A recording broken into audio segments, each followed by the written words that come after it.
right, so number 10 is what I was just kind of highlighting a minute ago. So you don't have to be a fan of Metallica to really love Some Kind of Monsters.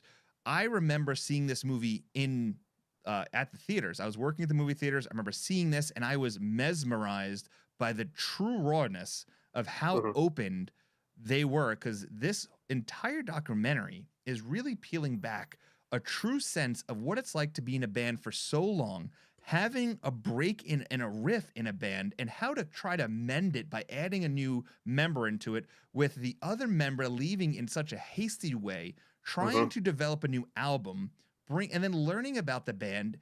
So this is truly, in my a fantastic music documentary that, in my eyes, even being not a huge fan of Metallica, I could see this. If this was in a top three, I wouldn't argue it, because this is exactly what a music documentary is supposed to be. It's supposed to be about the learning experience of something, getting something out of it, and feeling like you walk away with something and being like mesmerized by what just happened. And this really just, I mean, I watched it again for like, since probably the first time I saw it 2 weeks ago. Mhm. And I was just as enthralled with the raw, the grittiness, the truth, and just like, and I think the thing I even told you to, is so shocked how they let themselves be so real in the Mhm. documentary, because that documentary could have broke them too. People could have saw a side of them and been like, their true fans have been like, Mhm. man, Lars is a dickhead. Like, there's just so much to it. It's one of my, so I'm not, I mean, I like Metallica. I'm not a huge fan. I love this movie. I watch it pretty frequently.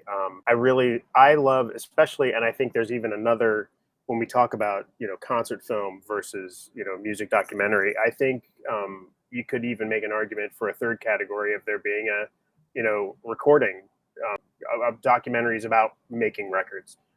And this is the only one of the top 10 that's actually, if we, there might be another one that you could argue, but I think this is the one that's actually about making a record, and their intent to make a record. Now, there's a lot of other things going on besides them just making this record, but so much stuff you see in the studio, of them working on things and how they write, changing how they write, their personal relationships. I mean, I think that this documentary really runs the gamut of a little bit of everything, because it talks, talking about band members, losing band members, gaining band members, their relationships, the history of Metallica, and then simply the recording of what becomes Saint Anger, and a lot of that in the studio, which I think it's riveting. It's really exciting to watch, whether you're a Metallica fan or not.